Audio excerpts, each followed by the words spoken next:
Hello students, आज हम 8th class की बुक इट सो हैपेंड का third lesson the selfish giant by Oscar Wilde read करेंगे। आज हम इसके फर्स्ट पार्ट को रीड करेंगे बेटा। The giant's garden was beautiful. Giant होता है राक्षस, दानव।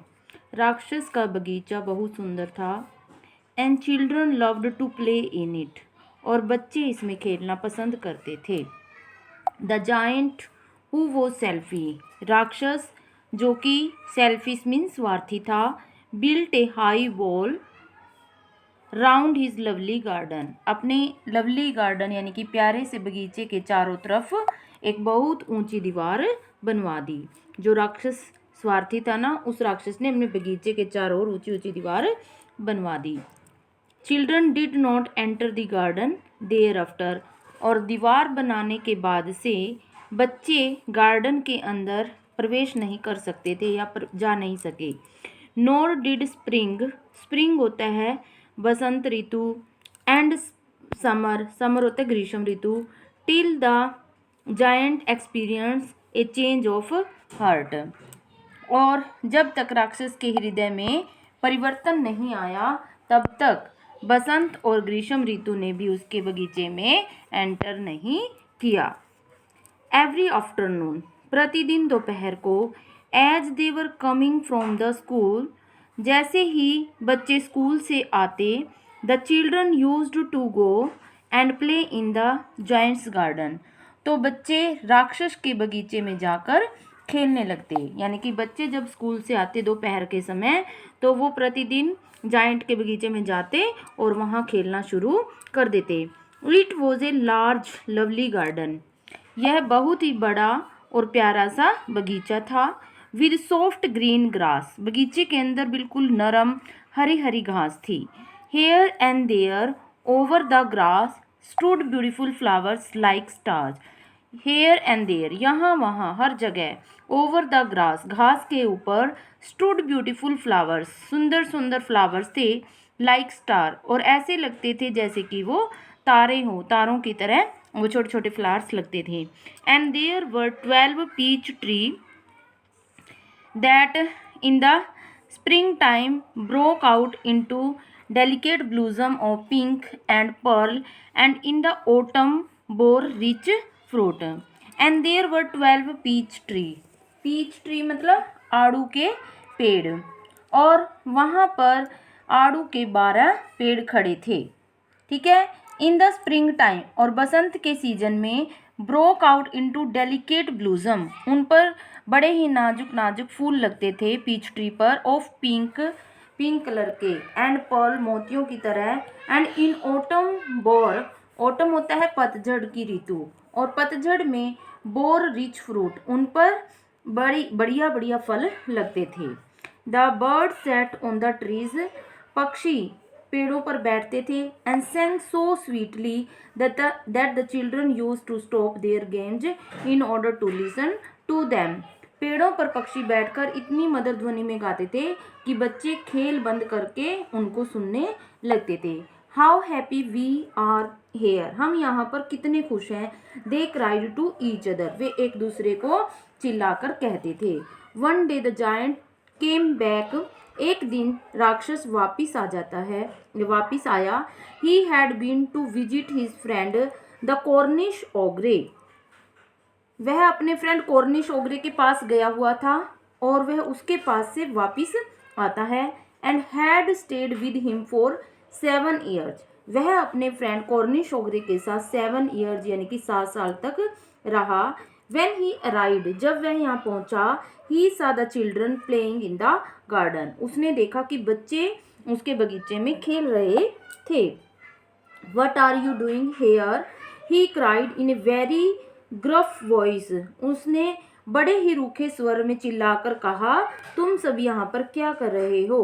And the children ran away, और बच्चे डर के कारण वहाँ से भाग गए। My own garden is my own garden, मेरा बगीचा केवल मेरा बगीचा। said the giant, राक्षस ने कहा। Anyone can understand that and I will allow nobody to play in it but myself. राक्षस कहता है कि कोई भी इस बात को समझ सकता है और मेरे अलावा कोई भी अन्य को मैं इसमें खेलने की अनुमति नहीं दूंगा, यानी कि मेरे अलावा इस गार्डन में कोई भी एंटर नहीं कर सकता। So he built a high wall all around it, इसीलिए उसने बगीचे के चारों तरफ एक ऊंची दीवार बनवा दी। And put up a notice board, और एक नोटिस बोर्ड लगा दिया, सूचना पट लगवा दिया। ट्रेस पासर्स विल बी प्रोस्टिक्यूटेड, यानी कि नोटिस बोर्ड पर क्या लिखा था कि अनाधिकृत रूप से प्रवेश करने वाले को दंड दिया जाएगा, पनिशमेंट किया जाएगा, यानी कि जो बिना परमिशन के इसके अंदर एंटर करेगा बगीचे के, उसको पनिशमेंट दी जाएगी। He was a very selfish giant, वह बहुत ही स्वार्थी राक्षस था। The poor children had now nowhere to play, बेचारे बच्चों के पास अब खेलने के लिए कोई भी जगह नहीं थी। They try to play on the road, उन्होंने रोड पर, सड़क पर खेलने की कोशिश की। But the road was very dusty and full of hard stone and they did not like it, लेकिन जो सड़क थी वो डस्ट से भरी हुई थी, and full of hard stones, और हार्ड मतलब कठोर पत्थर के टुकड़ों से भरी हुई थी। And they did not like it, और सड़क पर खेलना उन्हें पसंद नहीं आया। They used to wander round the high wall, और वे प्राय उस ऊंची दीवार के चारों तरफ घूमते रहते। When their lessons were over, जब उनका स्कूल खत्म हो जाता। And talk about the beautiful garden, और उस सुंदर बगीचे के बारे में बात करते। Inside how happy we were there, और स्कूल की छुट्टी के बाद वो वहाँ दीवार के पास खड़े हो जाते और ये बातें करते कि हम जब अंदर होते थे इस बगीचे के तो कितने खुश होते थे। दे सैड टू ईच अदर, वे आपस में एक दूसरे से ये बात कहते थे कि हम कितने खुश थे। देन द स्प्रिंग केम, तब बसंत ऋतु आ गई। And all over the country there were little blossom and little walls, पूरे कंट्री में सब जगह छोटे छोटे फूल और छोटे छोटे पक्षी थे। Only in the garden of shellfish giant it was still winter, केवल उस स्वार्थी राक्षस के बगीचे में अभी भी विंटर सीजन था, सर्द ऋतु थी। The bird did not care to sing in it as there were no children, और पक्षी भी उस बगीचे में नहीं आते थे क्योंकि वहाँ पर बच्चे नहीं थे। And the tree forgot to blossom, और पेड़ों ने भी खिलना बंद कर दिया था, वो भूल चुके थे कि कैसे फूल खिलते हैं। Once a beautiful flower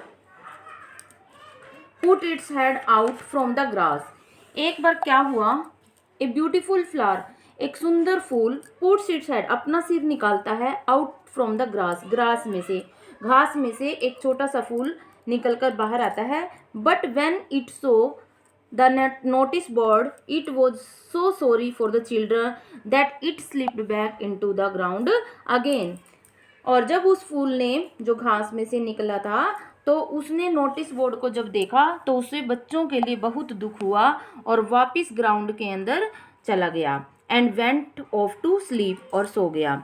the only people who were pleased were the snow, the frost, spring has forgotten this garden. The only people who were pleased, जो लोग वहाँ पर खुश थे वो क्या थे, स्नो बर्फ़, और एंड द फ्रोस्ट, और पाला, यानी कि ठंड और पाला और बर्फ़, ये ही वहाँ पर हैप्पी पीपल थे। Spring has forgotten his garden, बसंत ऋतु उनके बगीचे को भूल चुकी है।